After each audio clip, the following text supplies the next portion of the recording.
Tu as déjà vu à quel point le feu de la colère enflammait mes poings. Vois-tu, je tiens toujours promesse. Il est l'heure pour toi maintenant de rendre ton dernier soupir. Tu es pathétique. Tu n'arrives même pas à battre un chevalier de bronze. Athéna, vous n'avez que ce nom-là à la tête.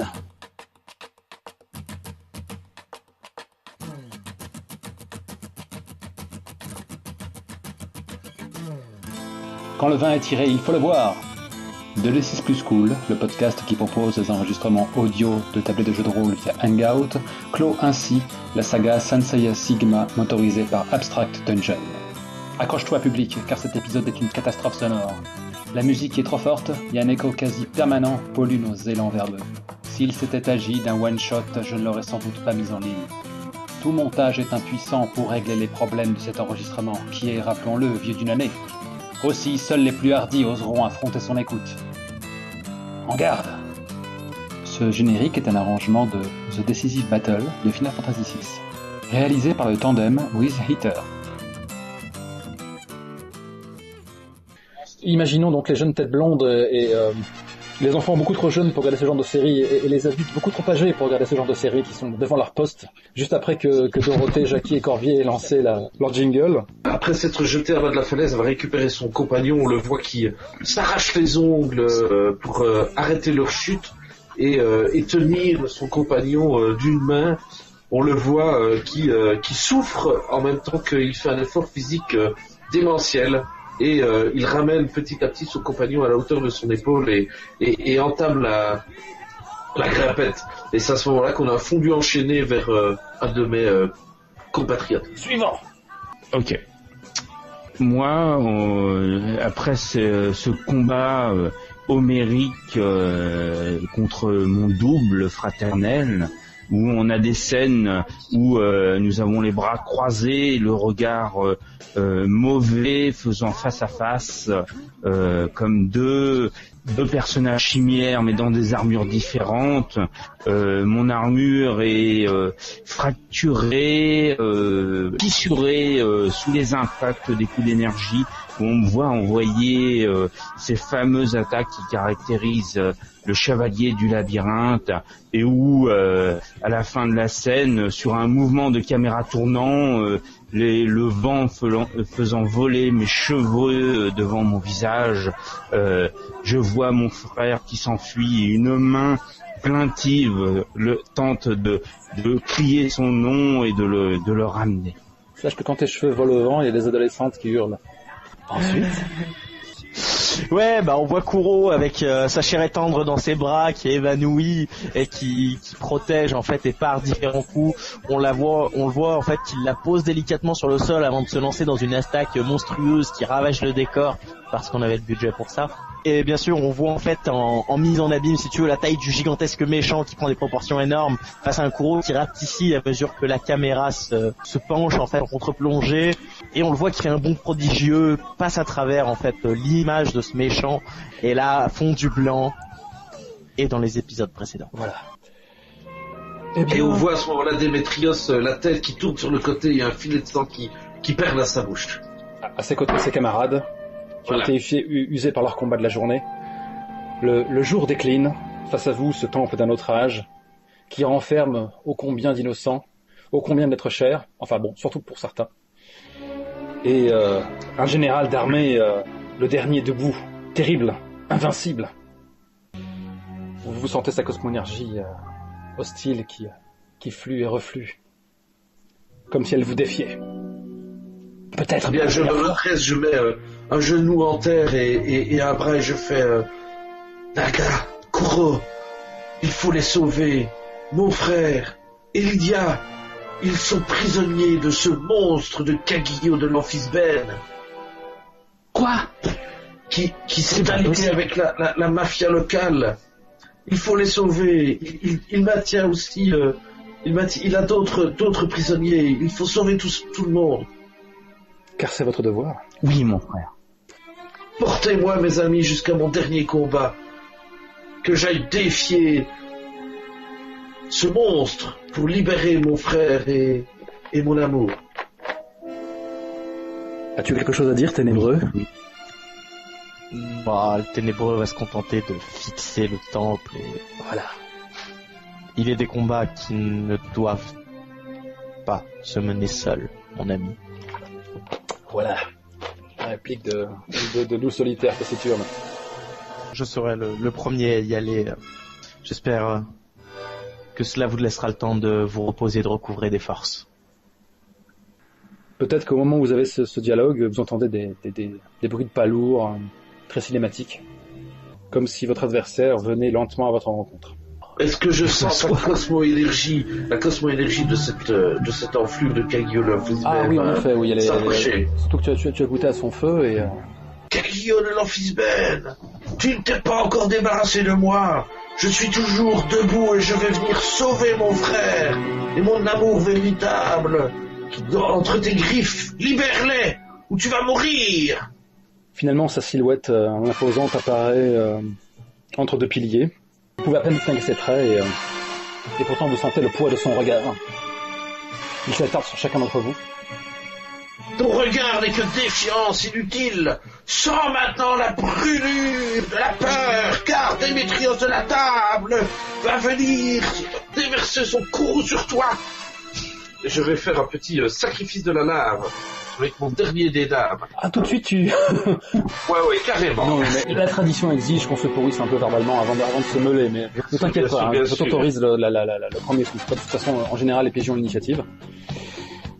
Et bien naturellement, donc, Kagyo t'écoute puisqu'il fait quelques pas pour apparaître en pleine lumière.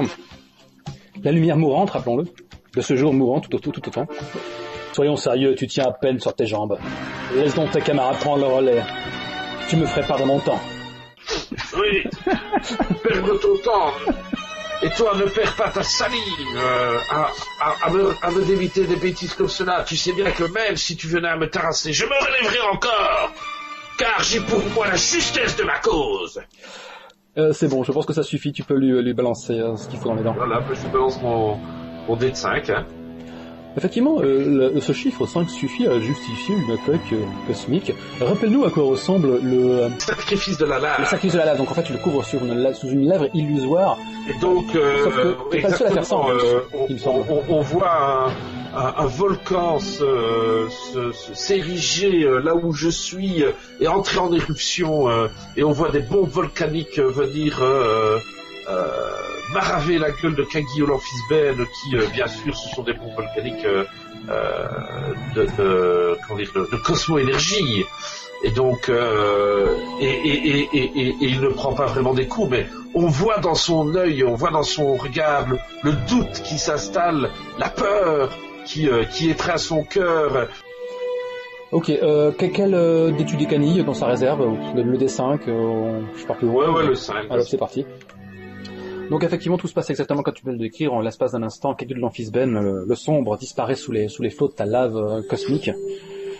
Seulement naturellement, nous savons tous qu'il en faudra plus pour en venir à bout. À ce moment-là, il bondit hors de cette lave illusoire et tombe prestement à une 50aine de mètres de vous. Sa cape qui est déjà un peu en lambeaux, parce que bon, il a changé quelques coups avec toi qui tombe de façon classieuse autour de lui.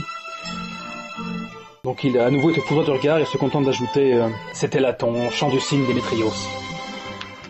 Amusant que la table fasse appel au volcan. Il s'avère que j'en maîtrise aussi les secrets.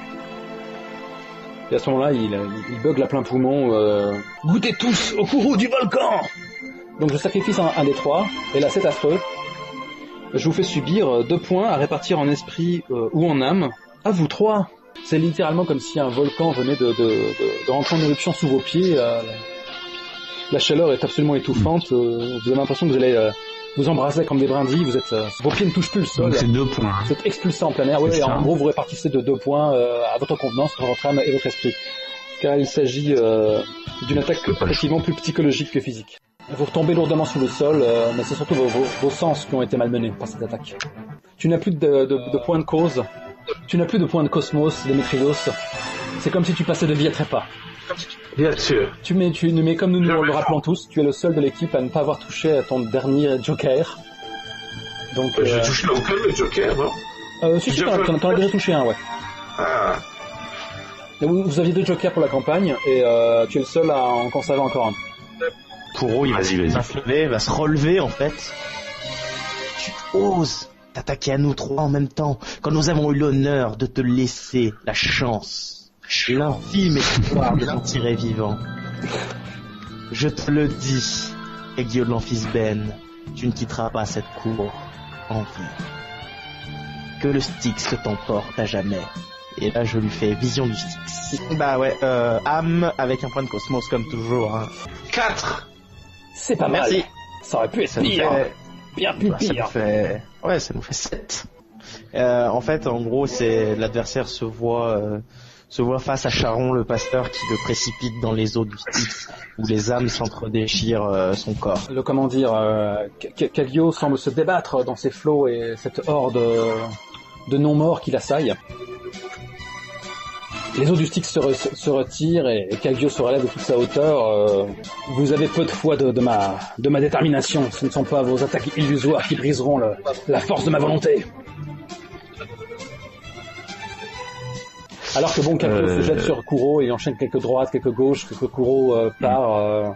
Et j'en profite d'un moment où il est repoussé d'un coup de coude puissant de la part de Kaguyo de l'Amphisbène, où je me rue sur lui alors que je suis à quelques mètres, mais on voit le dessin qui défile comme si j'étais à plusieurs kilomètres de lui, me ruant Oui, vers c'est lui. fréquent. Et je hurle: tu es pathétique, Kaguyo de l'Amphisbène! Tu n'arrives même pas à battre un chevalier de bronze. Et là, je commence à lui donner des coups de poing en même temps que je hurle hors de moi. Tu prends des prisonniers car tu n'as aucun courage. Tu n'es que faiblesse et perversion. Et là, je le repousse et je fais briller ma cosmo-énergie. Et là, je commence à dessiner comme... Elle le mime Marceau, les murs du labyrinthe. Voilà, tout à fait. J'ai pas voulu le nommer. Ce dédale qui commence à se construire autour de lui d'une intensité rageuse et emplie de colère, presque luminescente, d'avoir ainsi floué mes amis, de ses amis et de ses bien-aimés, d'avoir agi avec une telle perversité, d'avoir blessé Démétrios de la table. Et là, je lâche Dédale face à lui de toute ma puissance et de toute ma rage. C'est que j'évite ses coups et j'attaque, je surgis, comme s'il était perdu dans un labyrinthe. D'accord, je me rappelle de cette attaque, effectivement. Donc tu sacrifies un puissant D6, si je ne m'abuse. Et est-ce que tu veux utiliser ton cosmos ou pas? Oui, parce que là c'est une attaque vraiment rageuse, donc D'accord. oui, je vais le faire. J'ai senti ta vindicte. 2. C'est un 2, c'est toujours cela. Et je hurle quand je fais cette attaque. Grand Tu Dieu. n'es pas digne d'être chevalier. Eh bien, comment dire, il part la plupart de tes coups, mais finalement, mettons qu'il y a un coup de poing qui le cueille dans l'aine, puis un autre à la mâchoire, et il finit par valdinguer et à se réceptionner un peu lourdement, en poussant un rugissement. À nouveau, il te foudroie du regard, faute de pouvoir de te foudroyer de ses attaques. Si vous voulez sauver ces captifs, il faudra les vérités. Si votre mort ne suffit pas à ramener mon maître à la vie, alors je poursuivrai la rançon de sang, et peut-être qu'enfin Kilty reviendra à la vie. Alors qu'il tente de se lever difficilement et voit peut-être la victoire lui échapper, on entend derrière lui les aboiements d'une voix qui semble surgir d'un autre âge, et je dis ça pour Kuro du Cerbère. Tu te rappelles de cet homme, ça fait une éternité que tu n'avais pas vu, tu étais encore enfant la dernière fois où tu avais croisé son regard sévère. Peut-être que c'était en présence de ton père. Il est entouré de quelques sbires et il se trouve à la sortie du temple. Et donc Arago Tomoyasu, ton oncle, dans un costume moderne qui jure avec ce décor antique et qui se met à aboyer et à invectiver le chevalier noir de l'Amphisbène en déclarant Kaguyo, concentre tes attaques sur ce chien de Kuro. C'est pour cela que je te paye. Il a eu une épine plantée dans mon pied depuis bien trop longtemps. Il est hors de question que mon empire m'échappe. Bah du coup, Kuro il va se ruer sur lui, puisqu'après tout, c'est toute sa vie qui a été orientée dans l'optique de cette vengeance. Bah justement, Kaguyo de l'Amphisbène n'est pas en mesure de t'empêcher de le faire. Donc tu t'élances dans les cieux, tel un oiseau de proie. Qu'est-ce que tu comptes faire?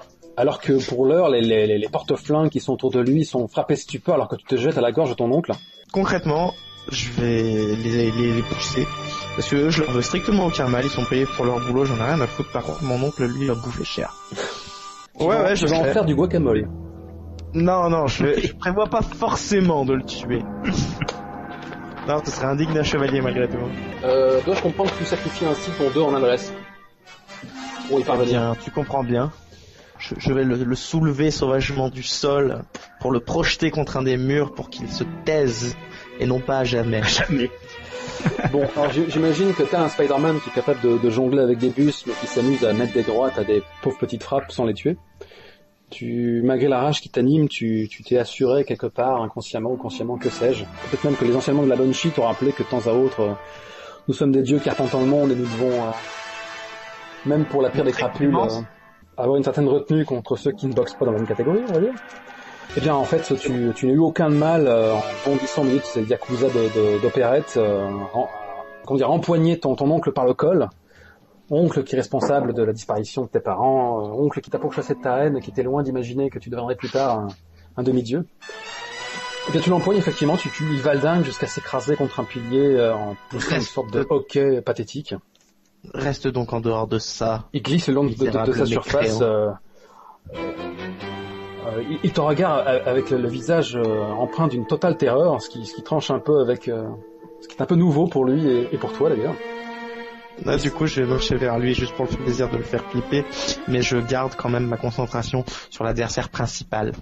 Et il se contente de baragouiner oh, sale chien, protégez-moi. Et les hommes de main tentent de faire un rempart de leur corps, mais sans grande conviction. Cependant, pendant ce temps, Démétrios de la table... Démétrios de la table est au sol, et on voit, on ne voit pour le moment l'image que sa main, et on voit juste un de ses doigts qui semble animé d'une très faible vie, et sa main petit à petit se crispe tout en arrachant la terre qui est à ses doigts, et là on voit le visage de Démétrios de la table, et on voit une larme mélangée de sang couler de son œil, et puis on voit sa bouche qui dans un souffle à peine audible dit Lydia. Et on se retrouve dans un pré avec des fleurs, et on voit Démétrios de la table et Lydia qui courent la main dans l'innocence de la jeunesse, et qui s'arrêtent, se regardent les yeux dans les yeux, et Lydia qui baissant les yeux sur le torse musculeux déjà à l'époque de Démétrios de la table, lui dit oh Démétrios, jure que tu m'aimeras toujours. Et Démétrios se penche et pose son front contre celui de Lydia et lui fait mais bien sûr mon aimé, je t'aimerai toujours. Oh mon Démétrios, ne me quitte jamais, ne m'abandonne pas. Et là on voit le regard de Démétrios qui se perd au loin, et en effet au bout au sommet de la colline on voit une chaise roulante qui la culpabilité la colline, et on voit le Scolandrios, le frère de Démétrios, qui semble regarder l'étrange couple, et Démétrios n'ose rien dire, n'ose rien promettre à Lydia, car il sait déjà qu'il va devoir partir. Démétrios jette, je veux dire pas un regard mauvais, mais détourne la tête du couple et repart vers la maison en disant Démétrios, il t'attend. Et on sent dans sa voix à la fois de la colère et de l'envie. C'est beau. Ensuite, on voit Démétrios, le regard perdu au loin, qui revient encore un petit peu en arrière dans ses souvenirs, et on le voit lors de cette journée funeste où son frère a perdu le bénéfice de ses jambes. Et on voit que l'accident qui s'est passé alors qu'il combattait une fois de plus les garnements, la bande de Briareos, on les voit entrer sur un site industriel, et on voit à un moment donné Démétrios qui est déséquilibré par Akhenaton, qui est l'espèce de bras droit de Briareos à l'époque. et qui va tomber de plusieurs étages dans cet immense hall industriel. Et on voit à ce moment-là Scolandrios qui se jette en criant Démétrios, non, et qui pousse Démétrios sur le côté, et Démétrios qui retrouve l'équilibre alors que Scolandrios lui tombe de plusieurs étages et comment dire et heurte le sol, le dos en premier, mais le dos cassé par une poutre métallique qui gisait là. C'est affreux, c'est comme cela que tout s'est passé. Exactement. D'accord, c'est une sacrée tartine, mais nous l'avons tous apprécié.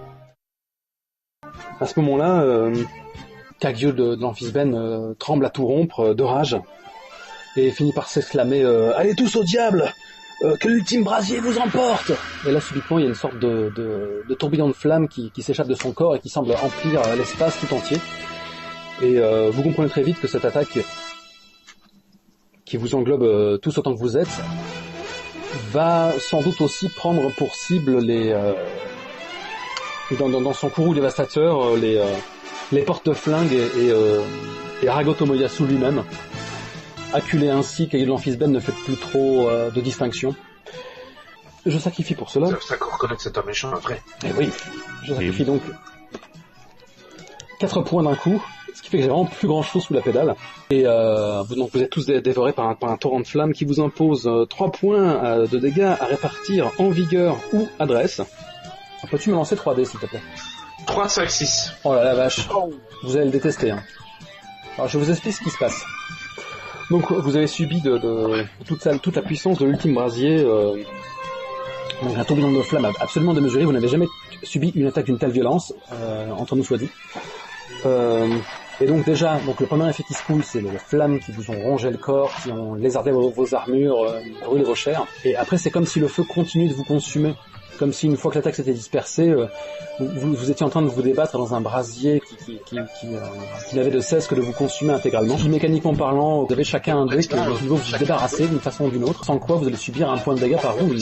Et donc il faut imaginer que les simples mortels qui étaient amassés autour de Arago Tomoyasu, l'aîné de ta famille, Kuro, a été lui aussi balayé par les flammes, poussant des hurlements de terreur pathétiques. Du coup, si on revient à nos moutons, Démétrios à ce moment-là, alors que tu te débattais dans les flammes, ta vision donc s'achève, alors que justement donc tu te débats quand même dans les flammes. Voilà.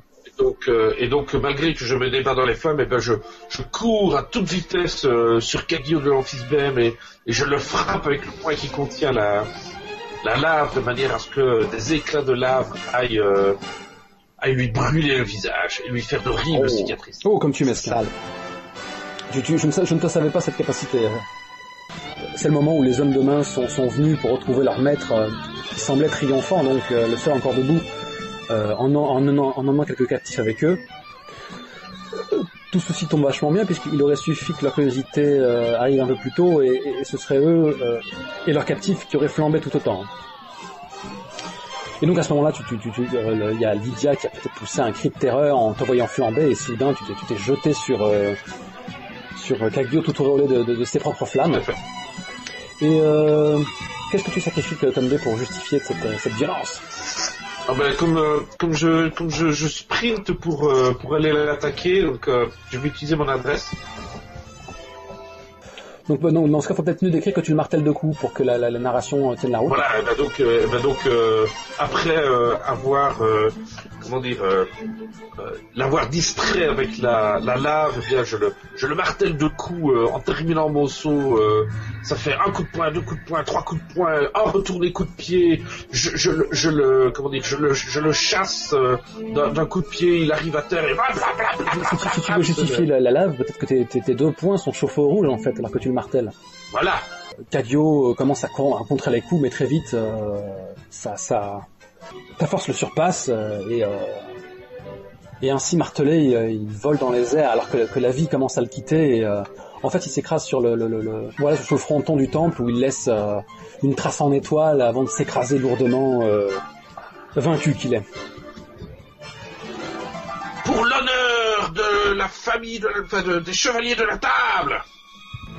Est-ce que vous auriez quelque chose à ajouter je pour le moment? me tourne quand même vers Scolandrios et je lui dis, regarde Scolandrios, dont ton frère est capable. Est-ce que vous auriez quelque chose à ajouter, Naga et Kuro, à cette description? Vous voyez donc votre camarade victorieux, le poing encore levé, votre adversaire qui mord la poussière, vous qui êtes... Oh, j'oubliais, vous flambez encore, c'est ça qui est un peu paradoxal. On va laisser ça en stand-by, cette histoire de flamme. Qu'avez-vous ajouté à cela? Tu as Scolandrios qui s'exclame Tu as vaincu, mon frère, bien joué!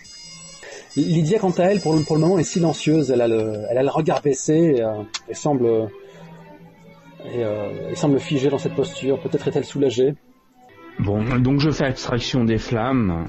Je me relève de toute ma hauteur, tremblant, presque brisé, mais vaillant. Le visage tuméfié, la peau marquée, l'armure fissurée de tous côtés, des lambeaux de tissu voltant encore une fois au vent, mais qui cette fois a changé de sens pour montrer que les dessinateurs savent dessiner le vent dans l'autre sens. Ah. Et je te l'avais dit, Kagyo, l'Amphisbène, tu es pathétique et tu le resteras à jamais. Tu ne vaux rien face à des chevaliers et des chevaliers d'Athéna dont la vaillance est éternelle. Démétrios t'a prouvé sa valeur et tu ne valais rien. Ce n'est pas parce que tu avais une armure et que tu étais le chef de quelques pathétiques sbires. Démétrios t'a montré la vraie valeur, le vrai courage d'un chevalier. Et là je regarde Démétrios et je lui pose une main sur l'épaule, en le regardant d'une manière fraternelle. Comme vous êtes cruel de le pourrir ainsi. Tu as quelque chose à ajouter, Kuro, alors que pendant ce temps, Kagyo étreint vainement les dalles sur lesquelles il repose, il tente de se soulever, mais ses bras sont incapables de soulever son propre poids, il grimace. Je me dirige vers lui. Il râle, maudit, soyez maudit. Vois-tu, Kagyo, je tiens toujours promesse. Il est l'heure pour toi maintenant de rendre ton dernier soupir. Considère ça comme un acte de miséricorde. Recueille-toi auprès de ceux dont tu as ôté la vie. Et je lâche la vie. Il marmonne, j'étais si près du but. Et peut-être que cette mise à mort se fait un peu hors champ, on entend juste un bruitage caractéristique et soudain ses yeux se figent. Oh, quel étrange chevalier d'Athéna es-tu pour ôter ainsi la vie d'un... Bon bref, certains appelleront ça la miséricorde. Et là Ah, ça fait partie de ma vengeance, hein. Je fermerai pas les yeux dessus. Je croyais que c'était ton oncle qui avait surtout... Oui, mais il m'en a privé du coup. Moi, je me le gardais pour plus tard, et lui, il m'en a privé. Tu n'as pas vérifié s'il avait décédé de ses blessures. Hein. Si tu veux, je peux gratifier d'une sorte de gémissement qui vient plus loin du temple, qui t'évoque Arago. Ah oui. Qui est prisonnier du corps du cadavre de ces hommes de main. Bon, bah non, mais à ce moment-là, alors je persiste et je signe. D'accord. Donc le silence retombe lourdement. Vous voyez les sbires avec leurs armures de pacotille de seconde main qui tremblent de tous leurs membres en vous regardant avec une indicible terreur. Plus personne ne peut les sauver désormais, ou plus personne ne peut les guider. Pourtant, jadis, leur leader semblait invincible et si sûr de son plan. Et pourtant, ces trois increvables chevaliers d'Athéna sont encore debout face à leur seigneur vaincu. Alors que je suis encore nimbé des flammes de Kagyo l'Amphisbème, je vais faire jaillir toute ma cosmo-énergie devant cette piétaille de chevaliers noirs, et je leur fais tout comme Athéna a été miséricordieuse et a accueilli en son sein Périclès, vous aussi, vous pouvez acheter votre rédemption et rejoindre l'ordre des chevaliers d'Athéna. Ouvrez votre cœur à la sagesse de la lumière d'Athéna et de l'ordre des chevaliers, et abandonnez la colère, la peur et la haine qui vous anime pour rejoindre une cause juste qui est la nôtre. Regardez, tels des cerbères, nous nous relevons éternellement parce que notre cause est juste et parce que Athéna est avec nous et nous regarde quoi que nous fassions. Vos maîtres, eux, ne sont que ombre et disparaissent quand on les a vaincus. J'espère être plus raccord au niveau de la musique, au moment où tu achèves ta diatribe vibrante. Et donc tu entends quelqu'un qui rit à gorge déployée, et tu entends un applaudissement sonore, alors que sort lentement du temple l'indécrottable Noumal de la Gorgone, qui avait compté les points depuis tout ce temps. Démétrios, ta miséricorde ne connaît aucune limite. C'est très distrayant. Et il se met à nouveau à rire, comme tout vilain qu'il est. Comme un chacal. À ce moment-là, Toi, t'as lâché ta fourberie sont à la mesure de ma miséricorde. Oh, je ne suis pas de cet avis. Je pense que le plan s'est déroulé exactement comme prévu. À ce moment-là, vous êtes soudain terrassé par une douleur de l'ultime brasier que vous avez subi. À ce moment-là, vous sentez encore le feu qui vous ronge, ce qui vous oblige concrètement en termes de mécanique à vous occuper de ce 3 pour l'un, ce 5 pour l'autre et de ce 6 pour le petit dernier qui ne demandait pas tant. Concrètement, vous prenez un petit point de dégâts gratuit, quoi. Encore? Et oui. On va crever! Et oui. Ah oui, donc on a intérêt à s'en débarrasser le plus vite possible. Subitement, vos genoux fléchissent et vous retrouvez en train de halter, alors que vous réalisez qu'il y a toujours cet ondoiement autour de vous, cette chaleur qui vous ronge à l'intérieur. Un dernier cadeau que vous a laissé Kagyo. Eh bien, moi, je vais utiliser mon savoir pour diminuer ce feu cosmique qui me ronge. J'utilise mon 5 d'esprit alors pour diminuer déjà le dé à 1. Peut-être qu'en soi, comme c'est vraiment très abstrait, tu déploies ton cosmos comme pour juguler ce feu qui t'étreint.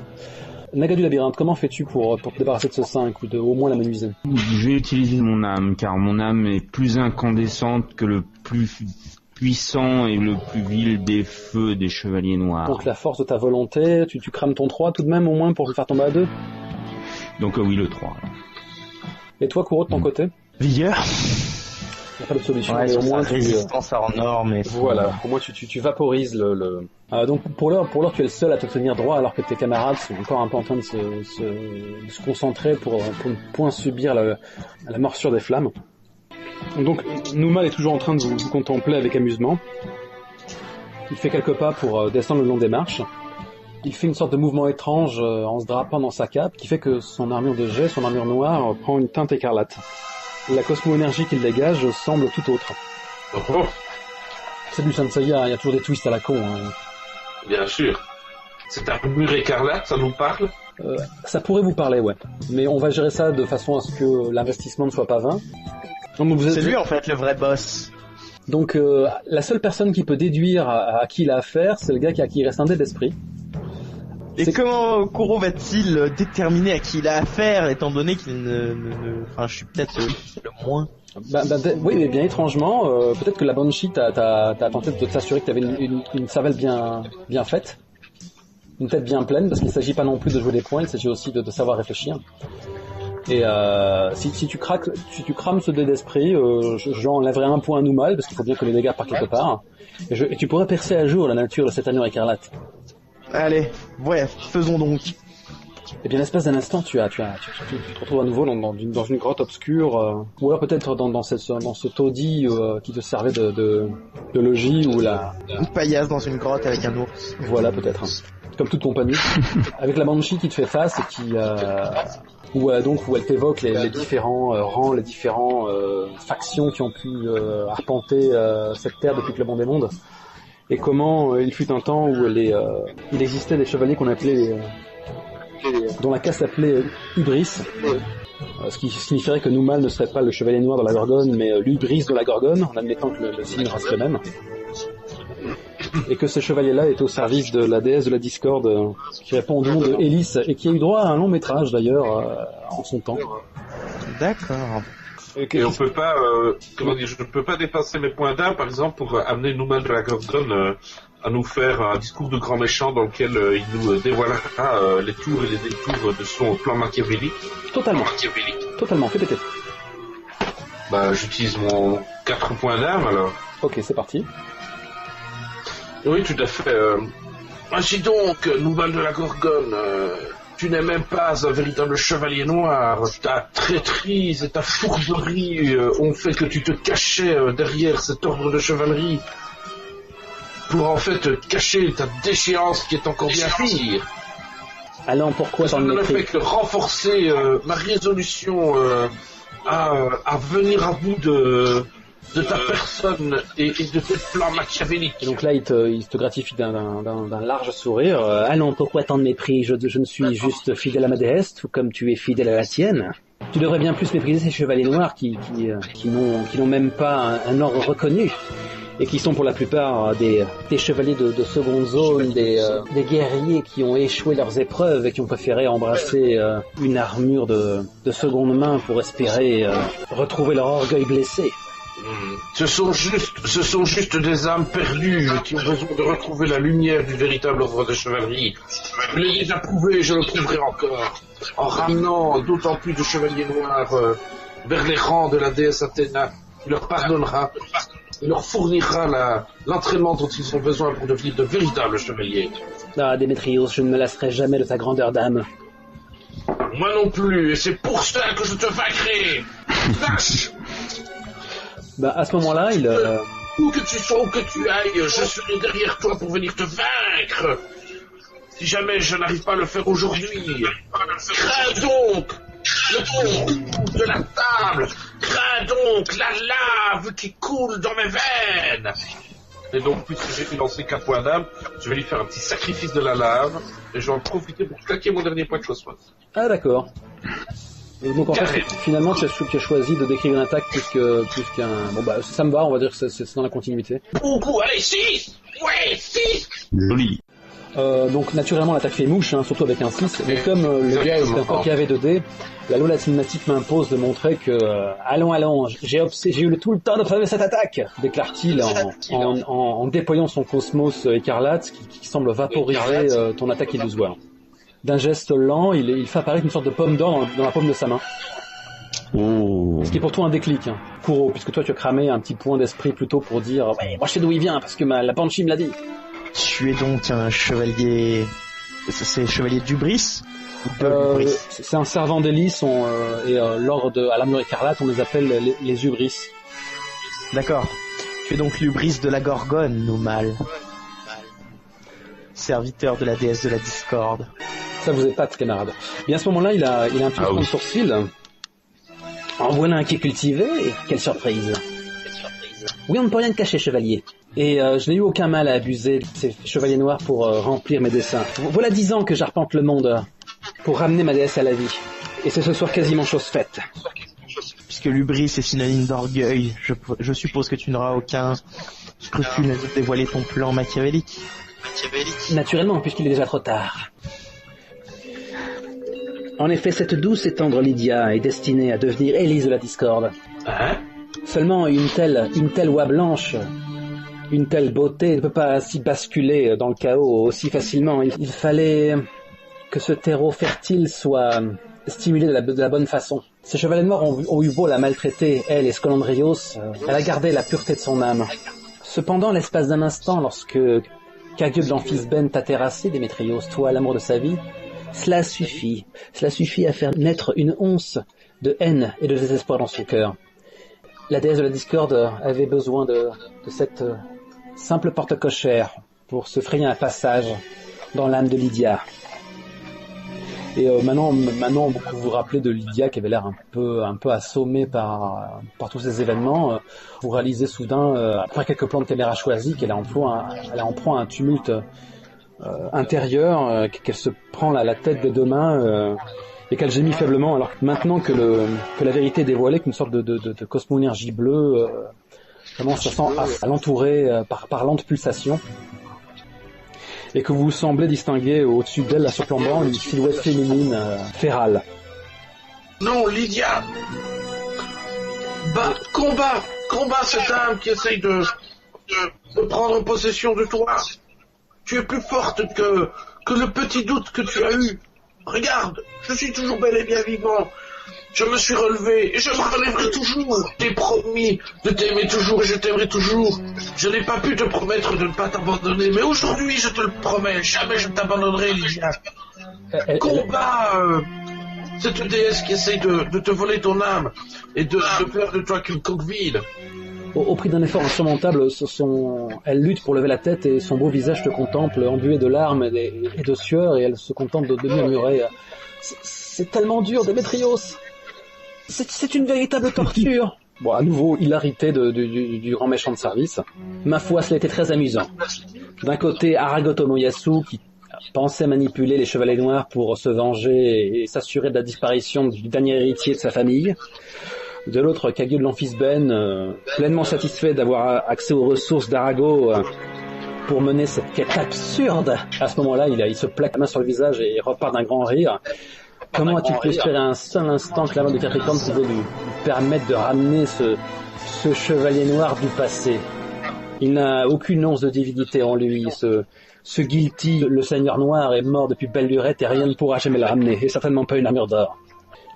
Il lève un peu plus haut la fameuse pomme d'or de la discorde que Kuro n'aura pas manqué de reconnaître et ajoute allez, petit chevalier. Moi c'est que je veux en profiter pendant qu'il se gausse et qu'il jette son regard éperdu sur la pomme d'or pour lancer les pièges de Minos. Et donc je cours en faisant brûler ma cosmo-énergie de toute sa puissance. Je lance cette illusion qui est les pièges de Minos tout autour de Noumal de la Gorgone, qui voit apparaître un décor qui l'environne, qui se transforme sans cesse, qui la perd, un jeu de miroir. Mon but rapidement, c'est de lui prendre la pomme. Ok. Naïf que tu es. Elle fait partie intégrante du personnage. Je tente, je suis un chevalier d'Athéna, moi, monsieur. Ok, donc ça fait 6 points de dégâts, on va lui enlever son 6, ça lui fera pas de mal. Donc les dédales apparaissent autour de lui, il se contente d'observer le spectacle prodigieux avec un sourire aux lèvres. Et au moment où tes doigts se referment sur la pomme d'or, naturellement, tu es foudroyé comme si un courant de 100 000 volts t'avait traversé le corps. D'accord. Rassure-toi, ce courant est totalement cinématique, il ne s'agit pas de dégâts concrets. Gêne présomptueux, déclare-t-il alors que tu repousses en arrière, la paume encore fumante. Et moi je tombe sur les marches qu'elle était en train de gravir, en dévalant les marches et m'affalant tout du long à ses pieds. Est-ce qu'on peut agir là? Non, parce que ça fait un bout de temps que vous le menez sans qu'il ait fait quoi que ce soit, donc là tu peux roleplayer, mais tu ne peux pas attaquer. D'accord. Donc alors que tu espérais prendre ton adversaire de vitesse, en profitant justement que Naga était aux premières loges, il se contente d'ajouter pas assez vite, et soudain la pomme d'or qu'il étreint dans sa paume semble irradier d'un cosmos malin, diabolique, et votre vision se trouble en nuances de rouge. Et l'espace d'un instant, vous êtes assourdi par des centaines de voix, et toute la culpabilité possible, imaginable, qui pourrait vous tenailler, que ce soit les chevaliers que vous avez tués par le passé, les gens à qui vous avez fait défaut, y compris ceux qui devraient être déjà présents, genre Démétrios a droit à des visions de Squalandrios sur sa chaise roulante qui dit c'est à cause de toi que ma destinée glorieuse m'a été arrachée, je te hais pour cela mon frère. Pareil Lydia qui déclare tu avais toujours juré de me protéger et en fait tu as choisi ton armure plutôt que mon cœur et tu m'as ainsi délaissé pour aller servir ta déesse. Pareil Naga, Kagyo et Nara qui sont à tes côtés en disant tu nous as tourné le dos alors que nous sommes de ton sang et que toute ton enfance est un mensonge. Quant à Kuro, c'est Kimiko alors que tu l'as presque sauvé tantôt, mais pour l'heure cette culpabilité fait fi de tes souvenirs et te tenaille où tu vois encore son corps gisant sans vie dans la chambre d'hôtel où tu l'avais retrouvé. Pareil, tu vois le spectre de ton père décharné qui tend une main vers toi en disant où étais-tu mon fils quand mon chien de frère m'ôtait la vie. Toute cette culpabilité passée vous fait subir 2 points de dégâts en esprit, vous 3. Et hélas, l'esprit, vous en êtes dénué. Donc vous devez taper dans vos caracs voisines pour encaisser les dégâts. Sauf que je le vais fait de faire taper dans ta voisine, ça augmente tes dégâts d'un point. Oh, Et ça va vraiment tâcher. Parce que je réalise que, par exemple pour Kuro, ça veut dire qu'il passe à -1 quelque part. C'est moche. En adresse. Si jamais tu fais passer ça en vigueur, tu tombes à 1 en vigueur, Naga, et tu seras encore debout. Tu pourras te vanter de l'être. On est d'accord? Oui, bah je vais faire ça. Hélas, Démétrios de la table, tu n'as pas grand chose à te mettre sous la dent, donc tu finis à -2. Donc bref, voilà, je vous ai décrit cette scène où vous êtes tous attaqués sur le plan psychologique, comme une sorte de cauchemar éveillé qui ne se rend pas compte de la réalité. Cependant, rappelez-vous qu'à un moment ou un autre, il va falloir que je vous décrive les points de dégâts supplémentaires que vous prenez dans les dents pour ceux qui sont encore terrassés par l'attaque de Kagyu. Bah moi dans les faits là je suis à terre. Hein. Ouais, donc tu es plongé dans l'inconscience, Kuro. Mais tu peux cramer tout de suite un dé de cause. 3. Ah oui. Il y a de l'idée. Donc 2 points d'adresse. Je vais en lancer un pour moi aussi, tant qu'on y Bien est. sûr, n'hésite pas. Ouais. Il y a moitié moins d'idées que prévu. Oh oui. Ça ne suffit pas, c'est affreux. Donc techniquement, tu es en game over. Oui, Ce qui ne va pas arranger les choses pour la lutte intérieure de Lydia. Non, c'est sûr. Aïe. Donc le regard vide, Kuro et Démétrios se sont écroulés au sol. Kuro finit par lutter, se dégager, gémir, alors que Démétrios reste toujours figé les yeux dans le vide. Et Naga du labyrinthe, tu es le seul encore debout en train de chasser tes démons. Tu peux encore riposter, mais tout ce que tu peux faire à l'heure actuelle, au vu de tes ressources, c'est lui filer, le frapper puissamment, et c'est tout ce que tu pourrais espérer. Complètement épuisé. Alors au moment où il a descendu les marches, je lui attrape épuisé le pied qui passe devant moi et je le fais chuter. Le fait de le faire chuter, c'est quand même beaucoup pour quelqu'un qui est encore plus une position de ses moyens et pour un petit point de dégâts. Il va falloir que tu ramasses ça un petit peu, peut-être que tu peux lui balancer un coup de poing ou un coup de pied et l'espace d'un instant, il le part et vos regards se croisent. Et on te voit le visage crispé, le front parler de sueur. Je suis un peu désolé de te saper cette scène, de le décrire autrement, mais c'est tout non, ce que y a pas de... tes ressources te permettent. Donc, tu sacrifies le 1. Je pense qu'il va juste te gratifier d'un bourre-pif qui ne lui coûte pas de ressources, qui te font perdre 2 points en vigueur ou en adresse. Tu choisis comment tu veux répartir cela, mais ça n'a pas grande importance, je te l'avoue. Tu choisis vigueur ou adresse pour ton moine? Vigueur, voilà, s'il me tape, vigueur. Alors ne t'inquiète pas, tu es le seul qui pourra encore te lever puisqu'il te reste une cause, mais je suis plein de confiance. Bien sûr, maintenant que vous avez claqué tous vos jokers, il ne reste plus que le Deus Ex Machina.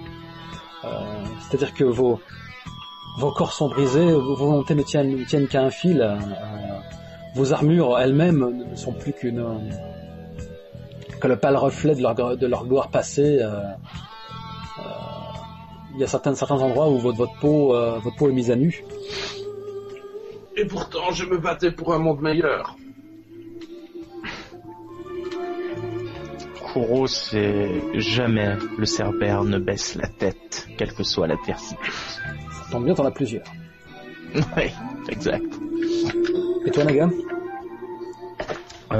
Moi, je repense à la petite fille qu'on a sauvée, à la bonté de Périclès, à la détermination de Kuro, et ma cosmo-énergie se réanime. Ah pardon, j'ai dit Démétrios, la bonté de Démétrios. J'ai entendu parler, moi, de notre vitesse. Moi, j'ai entendu la bonté de Périclès aussi. Moi aussi, mais c'est voilà. Un lapsus alors. Et bien maintenant, je vais vous poser une question méta avant que l'action ne reprenne. Selon vous, sachant que vous ne pouvez voter pour vous-même, qui est de vos camarades le plus vertueux, le plus méritant, ouais, Démétrios, je pense. L'incarnation même de la justice. Naga. Puisque je ne peux pas voter pour moi. Et oui, que moi-même je voterais pas pour moi, même si je pouvais, donc Non, concrètement, je crois que c'est Démétrios qui depuis le début a fait le preuve de plus de droiture, C'est un vrai chevalier.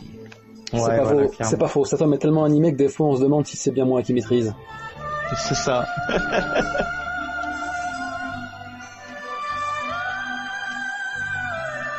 Et donc voilà, puisque Démétrios est le plus vertueux et qu'on a une musique de circonstance, que se passe-t-il?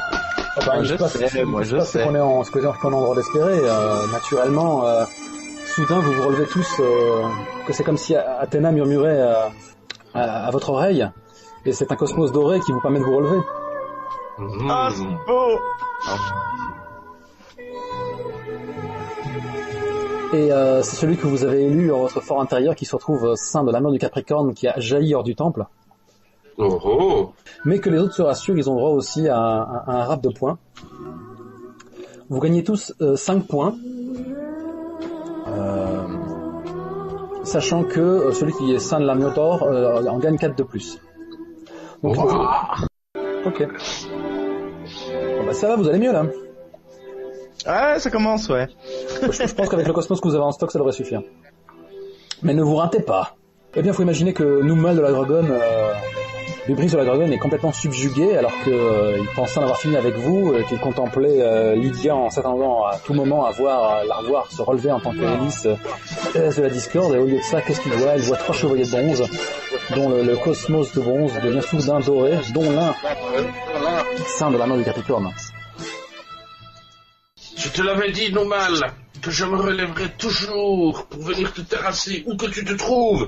Et regarde aujourd'hui, Athéna me gratifie de l'armure du Capricorne pour que je puisse enfin débarrasser notre monde de la discorde que tu représentes, toi et ta maudite déesse qui essaye de me voler ma Lydia. Peut-être que la sœur perle au temple de Numal, qui n'avait pas prévu cela, et qui se contente à nouveau de pousser un léger en disant « Nous verrons si tu sauras t'en montrer digne. Nous ne pouvons plus échouer maintenant. D'un instant à l'autre, ta chère Lydia deviendra la déesse de la discorde. » Vous pouvez aussi le pourrir un peu, hein, Kuro et Naga, y a pas de raison. Non, Kuro reste silencieux. Il le toise. Simplement un regard plein de mépris. Est-ce là tout votre pouvoir? Vous en êtes à appeler au secours votre déesse bien pâle face à Athéna. Vous avez déjà perdu, vous arrivez déjà pas à battre 3 chevaliers de bronze et maintenant un chevalier d'or parmi nous. Maintenant tu as affaire à toute autre partie, le mal de la Gorgone. Vous avez déjà perdu. À ce moment-là, il s'exclame « Athéna, Athéna, vous n'avez que ce nom-là à la tête. L'avez-vous seulement croisé? Avez-vous seulement la preuve de son existence ?» Elle est en face de toi, la preuve de son existence. Cette cosmo-énergie qui nous habite à présent est un don de notre déesse. Et crois-moi bien, tu vas en voir le plein courroux. J'ai cru que tu allais dire tu vas la manger. Tu vas manger chaud. Bon, allez-y, envoyez la purée. Voilà. Et donc je vais lancer une roue d'obsidienne. Et donc maintenant l'obsidienne de ma roue qui était parfaitement noire est veinée de rayons dorés luminescents. Et donc Numal de la Gorgone, il est temps que tu sortes le courroux de la table par le pouvoir de la roue d'obsidienne qu'elle t'éteint sur son passage. Et je vais en profiter pour claquer un pas de cosmos, évidemment. Vas-y. Un minable 1. Ah, ça commence mal. Déception, je suis. Bon, bref, les 5, donc tu lui en mets 5 dans les dents, ça tombe bien, il lui reste un des 5 que je sucre. Et donc, à ce moment-là, il y a Numal de la Gorgone qui glapit alors qu'il brandit la pomme d'or, une sorte de vin bouclier. Bon, pour l'heure, la roue d'obsidienne est toujours présente dans les cieux et se heurte à une sorte de champ de force. Je pense que c'est le bon moment cinématique pour que vous rajoutiez aussi une attaque groupée. C'est autorisé contre les big boss. Eh bien, alors à ce moment-là, je profite que Numal est occupé par sa défense et je lance mon attaque la plus puissante que puisse lancer un chevalier de bronze. Et donc je lance le dédale pour le confronter et resserrer les murs sur Numal. Allez, oui, vas-y. Ah, vas-y, voilà, à la bonne heure. Voilà, là il va manger cher. Donc je sucre le 5, hein, et je tire 2-3, hein. On va pas chercher plus loin. Donc, à la roue d'obsidienne viennent s'ajouter les dédales, ce qui graphiquement n'est pas forcément facile à mettre en scène. Donc à ce moment-là, on voit vraiment Numal qui fléchit et qui semble reculer Alors qu'il marmonne, c'est impossible. Des murs miroirs, et il a l'impression d'avoir des dizaines de coups d'obsidienne qui l'attaquent de tous les côtés. Oui, ça démultiplie la roue. Et il glapit, c'est impossible, je possède la pomme de la discorde, l'apanage de ma déesse. Je suis invincible. Allez, Kuro, rajoute une petite louche. Ah bah écoute, Kuro se fait le choix de terminer, de clôturer sa petite diatribe à lui par un coup du Cerbère renforcer une petite touche de Cosmos. On fait une petite touche, encore un 6 pour ton Cosmos. Oh là là. 12 points. 12, je vis, mais dans les instants, vous voyez que... je le plains pas, moi, c'est un vil serviteur. Eh bien, à ce moment-là, additionner à ton attaque, je pensais qu'il y aurait un peu plus de marge, mais bon, effectivement, là, vous êtes vraiment en train de le meuler. C'est les 6 qui sont pour beaucoup. Hein. L'écrou du Cerbère vient de se lier au dédale réfléchissant de la roue d'obsidienne. Ne me dites pas que la roue devienne dentée. Vos attaques sont joints en une seule planète, tout simplement, de cosmos doré. Et Numal, qui est toujours en train de brandir la pomme de toutes ses forces, finit par valdinguer comme un fétu de paille, laissant lui-même une seconde étoile sur le ponton du temple, avant quand même de retomber sur ses pattes. Il n'est pas encore séché, mais là, à ce moment-là, il glapit de plus belle. C'est impossible! C'est son tour de nous faire manger, là. Bien sûr. Allez, vas-y. Je ne sais que faire. Que je te finisse après. Le mieux que j'ai à faire, c'est de vous balancer à nouveau la même attaque, cette attaque de groupe qui vous fait subir 2 points d'esprit. Sauf qu'elle me coûte 3 à moi. Il brandit à nouveau sa pomme d'or alors qu'à nouveau vous êtes assailli par ces cauchemars qui vous vrillent le cerveau. Donc ça veut dire que toi, Naga, tu te retrouves à -1. Bah, claque ta cause tout de suite, mon garçon. Faisons grand, 5. Voilà. Kuro, comment tu te dépatouilles?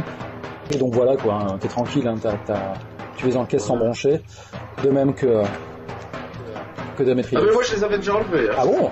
Non, faut dire... Peut-être. Pitoyables insinuations ne me touchent plus, Numal de la Gorgone. Comment crois-tu qu'un chevalier d'or qui représente la justesse même pourrait ne fût-ce qu'encore croire à ce genre de bêtises? Mon âme est bien plus forte que cela, tu le sais. Tu l'as déjà vu. Tu as déjà vu à quel point le feu de la colère... On ne peut plus l'arrêter. Enflammer mes poings. Sache, Numal de la Gorgone, que je viens pour t'achever. Et maintenant, je lui lance le sacrifice de la lave et un énorme volcan jaillit sous ses pieds. On voit l'éruption le prendre dans le prendre dedans et on l'entend hurler de peur parce que je lance mon D6 d'âme et je lance du cosmos avec combien de filles. Allez, 3, ça peut suffire, ça fait 9 points, il est mort. Ouais. Vous m'avez défoncé la gueule. Vous ne m'avez pas laissé la moindre chance. Les calculs mathématiques étaient rigoureux. Vous partiez avec un léger avantage, mais cet avantage aura suffi à me faire mordre la poussière au-delà de l'imaginable. Cet avantage s'appelle Athéna. Ah bah oui, là c'est... Pour l'heure, je n'ai plus de lapin démoniaque à sortir de mon chapeau. Je vois bien la dernière scène, tu sais, où on est tous les 3 de profil. On voit Kuro, puis moi, et puis pour achever le dernier coup de surpuissant Démétrios qui fait s'envoler et traverser le mur et les piliers à Numal de la Gorgone. On entend juste Numal de la Gorgone qui beugle à plein poumon. C'est impossible! Je suis un hubris, le chaos ne peut être vaincu. Et là, il se contente de beugler de terreur, alors que le volcan le ronge, le traverse de part en part, et que son corps désarticulé et son armure explosent en un instant. Et comme il a peur, il doit même, à mon avis, douter de sa déesse une seconde. Et c'est ce qui suffit peut-être à ce que l'artefact qu'il portait jusque-là soit consumé. Et la pomme d'or cesse elle aussi d'exister alors qu'elle vole en 1000 morceaux. Et donc naturellement il est déjà mort alors qu'il retombe lourdement au sol, laissant un cratère derrière lui. Le silence s'impose alors que vous êtes... Ah non, parce que moi je me rue sur Lydia que je prends dans mes bras et pour vérifier que la déesse n'a pas pris possession de son corps et je pleure sur mon amour en lui disant bats-toi mon amour, bois-toi comme nous sommes battus, chasse la déesse comme nous avons chassé son avatar et son chevalier. Eh bien, Sois aussi forte que nous le sommes pour Athéna, pour le monde, pour notre amour, pour moi. l'espace d'un instant, au moment où vous avez vu la pomme d'or se consumer, vous avez distingué cette déesse à la longue chevelure bleue pousser une sorte de hurlement et se vaporiser dans l'air. Et Lydia te rend ton étreinte en haletant. Elle n'est plus. Son emprise m'a quitté. Tu m'as délivré, Démétrios. Et voilà, donc je la prends dans mes bras et je la porte tellement elle doit être tellement légère que Ah oui, elle est légère comme une plume. je n'ai pas plus de mal de la porter que si c'était agi d'une plume.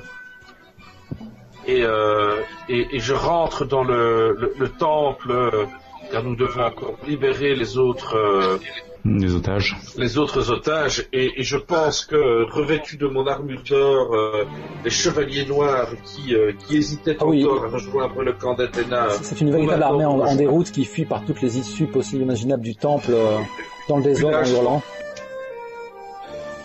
Eh bien, vous retrouvez ces villageois qui vous regardent sans trop y croire, tels les demi-dieux que vous êtes, tels des apparitions, pleurant chacun de joie comme seuls des civils peuvent le faire dans des dessins animés de ce genre. Sauvés, nous sommes sauvés. Les chevaliers légendaires sont venus. Loués soient nos sauveurs. Vous avez vite fait de les débarrasser de leurs liens. Et au moment où tu as peut-être posé à terre Lydia, soudain la l'armure du Capricorne qui t'étreignait jusque-là se détache de ta personne, les pièces s'emboîtent pour reformer le totem du Capricorne et l'armure étincelante apparaît devant vous. Désormais vous n'avez plus besoin d'elle et elle est redevenue le totem qu'elle était. Bien sûr, il est temps qu'elle rejoigne son temple et qu'elle se trouve un porteur méritant. Donc on peut faire une légère ellipse où vous commencez à... N'hésitez pas à avoir une petite phrase de victoire, parce que là on a... Eh bien moi je pense à mon maître, je repense à mon île, on voit cette vision en transparence sur ma silhouette alors que je regarde les villageois heureux de leur libération, transportant leurs enfants. Et je pense au dur entraînement de mon maître. Et au-dessus de lui, je vois apparaître le visage d'Athéna, tenant son sceptre. Et toutes ces années de dur entraînement et de souffrance, maintenant je comprends mieux pourquoi. Je comprends quelle est ma véritable destinée, quel est le flambeau que je dois porter.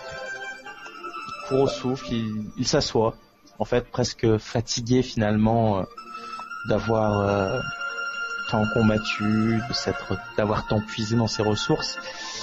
Et pour la première fois depuis, je sais pas, depuis très longtemps maintenant, il prend un profond soupir, souffle, et des larmes ruissellent le long de ses yeux ténébreux.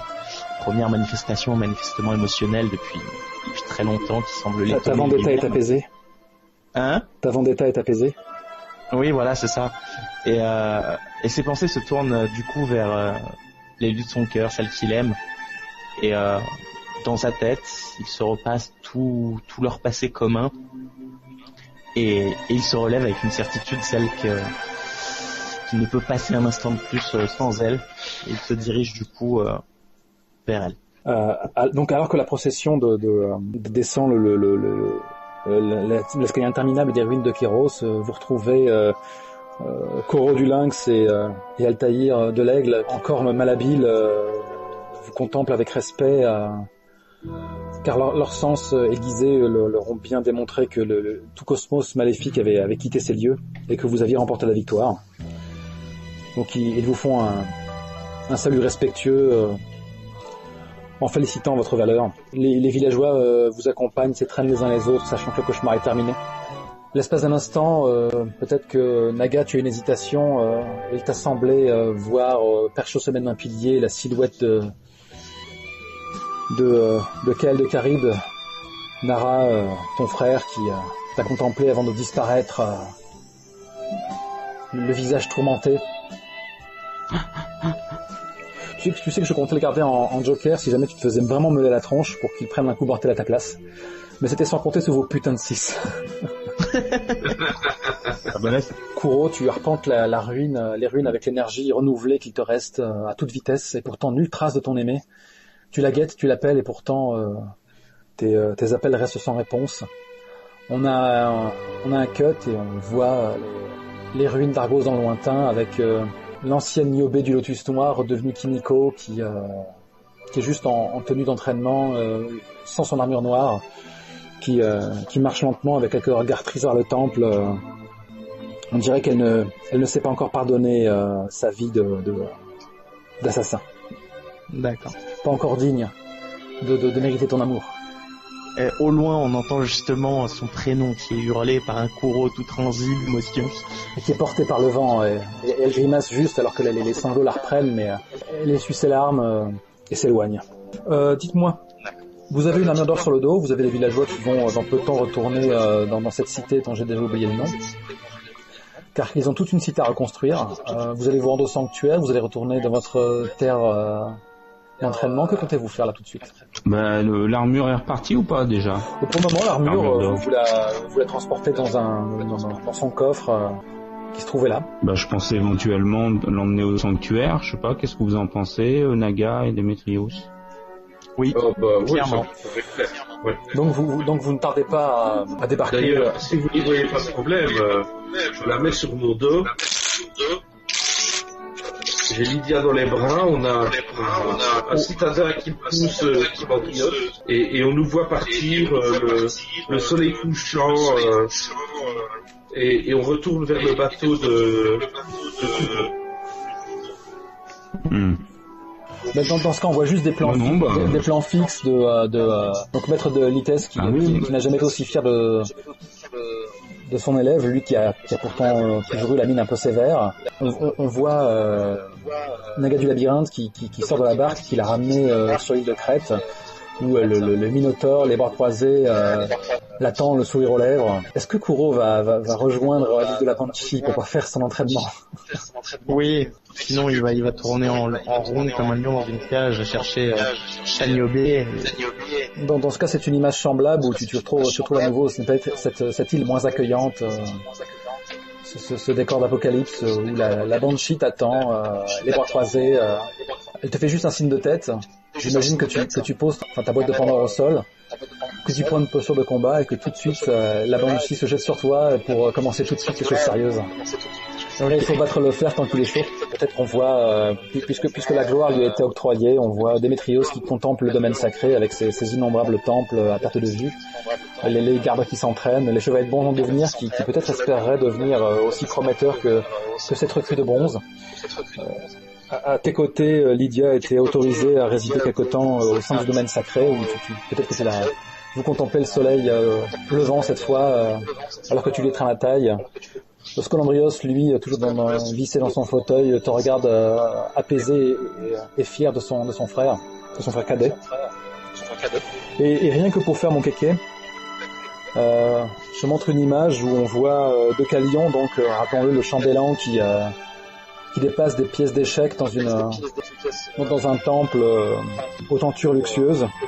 En face de lui, il y a un homme qui est plongé dans l'ombre, qui lui aussi fait avancer ses pieds sur l'échiquier et qui déclare n'est-ce pas risqué de laisser en vie cette Lydia? Après tout, elle est destinée à devenir un jour la déesse de la discorde.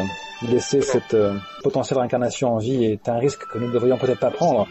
Et donc c'est l'homme dans l'ombre qui lui a dit ça, et Deucalion lui répond sous en coin, j'avoue que je suis assez amusé de voir ce qui va se passer. Et à ce moment-là, l'homme dans l'ombre se lève en déclarant nous reprendrons notre jeu plus tard. Et l'espace d'un instant, on peut distinguer sur sa toge un symbole qui évoque un trident, qui pourrait laisser sous-entendre que cet homme-là, lui, bosse dans l'équipe de Poséidon. Bon, vous m'avez défoncé la gueule. J'aurais espéré qu'il y ait un peu plus de challenge, mais vous avez remporté la victoire. Quand on a pété les 20 de la Gorgone, on s'est demandé combien de temps on allait tenir, quoi. Oui. Moi, je me voyais très mal, là. Ouais, pareil. Mais bon, on s'en est sorti la tête haute grâce à Athéna, comme toujours. Ouais, exactement. C'est sûr qu'avec Athéna de notre côté, on ne pouvait pas vraiment perdre. C'est clair, je n'avais aucune chance contre vous. Bon, bah, du coup, on a terminé. On a terminé cette campagne. Merveilleux. Eh ben, merci pour tout, MJ. J'espère que vous êtes amusé parce que bon, c'est vrai que c'est assez scripté, c'est vite répétitif. On n'en finit plus de sortir toujours les mêmes arguments face à nos adversaires. C'est pour ça que je pensais pas forcément. Non, mais c'est rigolo. Finalement, pour un jeu, il y a énormément de combats, de choses comme ça. La part belle au roleplay est largement faite et c'est très intéressant. Le seul petit bémol que je trouverais finalement, la seule critique que j'aurais à faire, c'est que il y a une légère inégalité du fait que les méchants n'ont pas le même système de répartition des points qu'ils ont. Ça empêche d'avoir une réelle sensation d'équité. C'est normal puisque les dégâts sont pas les mêmes. Moi, je plafonne à 3 ou 4, c'est fantastique, alors que vous me mettez 12 dans la gueule. Mais c'est le système qui veut ça. Il y a, c'est pas le seul jeu, hein. C'est pas le seul jeu où où la gestion des points de vie n'est pas gérée de la même façon dans pour les joueurs que pour les mobs. Après, Nico, c'est là, dis-toi que toi qui es plus habitué des jeux traditionnels, tu pourrais être dépaysé bien plus par d'autres jeux exotiques qui se jouent dans ces territoires. Moi, je rejoindrai un petit peu l'avis donc de Nicolas en disant que le système m'a pas convaincu, dans le sens que moi je remplacerais des dés par des jetons en fait, et que tout le monde ait le même pool. Le même pool de jetons pour éviter en fait quand tu as des relances ou les dépenses de Cosmo que tu puisses vraiment gérer tes poules d'action. Tu veux dire que on devrait sans cesse avoir des jetons et lancer les dés sur le moment. En fait, c'est parce que Abstract Dungeon se targue justement de lancer le maximum de dés en avance. Oui, mais c'est pas ça. Ce qui me gêne, c'est pas ça. C'est qu'en fait, déjà, tu as des persos, des PJ qui sont déséquilibrés parce que tout le monde n'a pas forcément le même pool de dés et donc va pas forcément agir.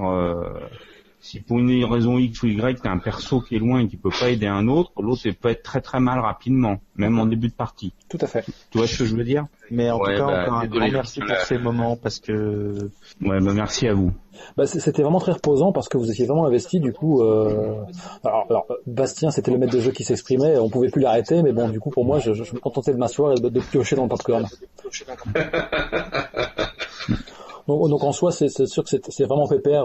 Comme c'est très scripté, c'est tout plein de codes. On a juste à faire nos cacous et à faire des grands katas et en faire des caisses. Et puis c'est confortable. On a tous envie un peu d'en faire des caisses.